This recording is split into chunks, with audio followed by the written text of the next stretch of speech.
do you have to go to school to be a philosopher? Oh, God, no. Thank God you don't have to go to school. No, a philosopher's a lover of wisdom. It takes tremendous discipline, it takes tremendous courage to think for yourself, to examine yourself. That Socratic imperative of examining yourself requires courage. You know, William Butler Yeats used to say, it takes more courage to examine the dark corners of your own soul than it does for a soldier to fight on the battlefield. Courage to think critically. You can't talk. Courage is the enabling virtue for any philosopher, for any human being, I think, in the end. Courage to think, courage to love, courage to hope.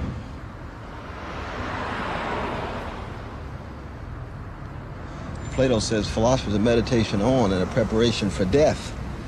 And by death, what he means is not an event, but a death in life, because there's no rebirth, there's no change, there's no transformation without death.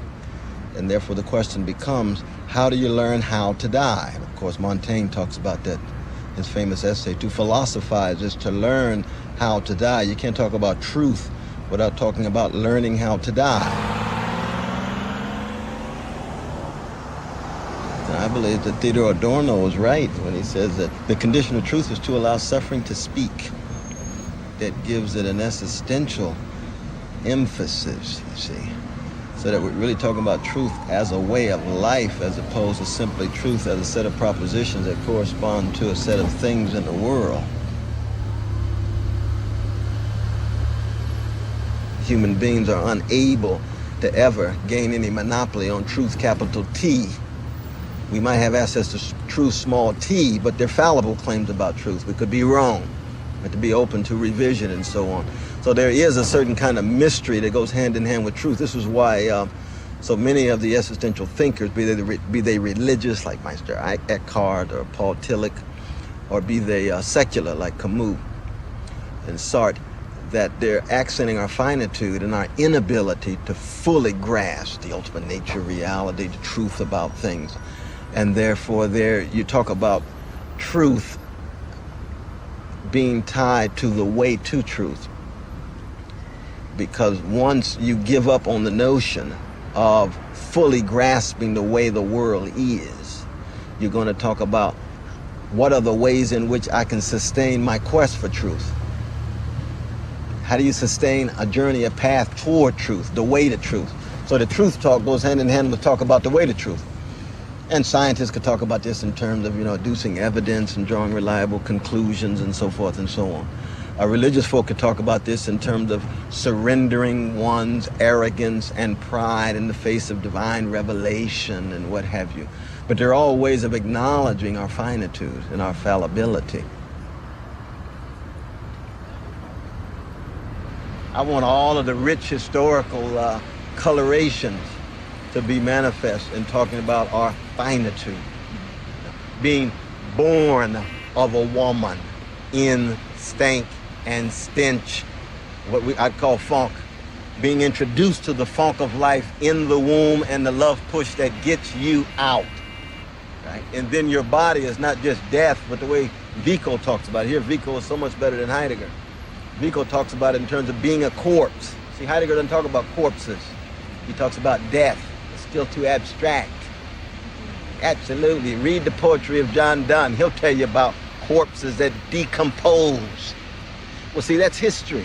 That's the raw, funky, stanky stuff of life. That's what bluesmen do. You see, that's what jazzmen do.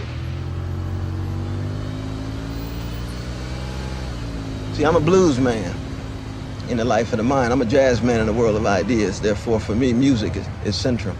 So when you're talking about poetry, for the most part, Plato was talking primarily about words. Whereas I talk about notes, I talk about tone, I talk about temper, I talk about rhythms. See, for me, music is fundamental. Philosophy must go to school not only with the poets, philosophy needs to go to school with the musicians. Keep in mind, Plato bans the flute in the Republic, but not the lyre. Why? Because the flute appeals to all of these various sides of who we are, given his tripartite conception of the soul. The rational and the spirited and the appetitive. And the flute appeals to all three of those. Where he thinks the lyre on one string only appeals to one and therefore is permissible. Now, of course, the irony is when Plato was on his deathbed, What did he do? Well, he requested the Thracian girl to play music on the flute. I'm a Christian, but I'm not a Puritan. I believe in pleasure. And orgiastic pleasure has its place. Intellectual pleasure has its place. Social pleasure has its place. Televisual pleasure has its place. You know, I like certain TV shows. And my God, when it comes to music, you know, Beethoven's 32nd Sonata, Opus 111, unbelievable aesthetic pleasure. Same would be true for Curtis Mayfield or the Beatles or what have you. There's a certain pleasure of the life of the mind that cannot be denied. It's true that you might be socially isolated because you're in the library at home and so on, but you're intensely alive. In fact, you're much more alive than these folk walking these streets of New York in crowds, which is no intellectual interrogation and questioning going at all. But if you read, you know, John Ruskin, or you read a Mark Twain, or, oh my God, Herman Melville, you almost had to throw the book against the wall because you're almost so intensely alive that you need a break. You get electrified. Exactly. It's time to take a break and get a little dullness in your life, you know. Take Moby Dick, throw it against the wall the way Goethe threw von Gleiss's work against the wall. It was just too much. It reminded Goethe of the darkness that he was escaping after he overcame those suicidal impulses we saw as a young brother in the 1770s and made his move toward neoclassicism in Weimar. There are certain things that make us too alive, almost. It's almost like being too intensely in love. You can't do anything. It's hard to get back to chronos, hard to get back to everyday life, you know what I mean? That kairotic dimension of being in love with another person. Everything is so meaningful, you want to sustain it. Yeah, it's true. You just can't do it, you know? You got to go to the bathroom, have a drink of water, shit.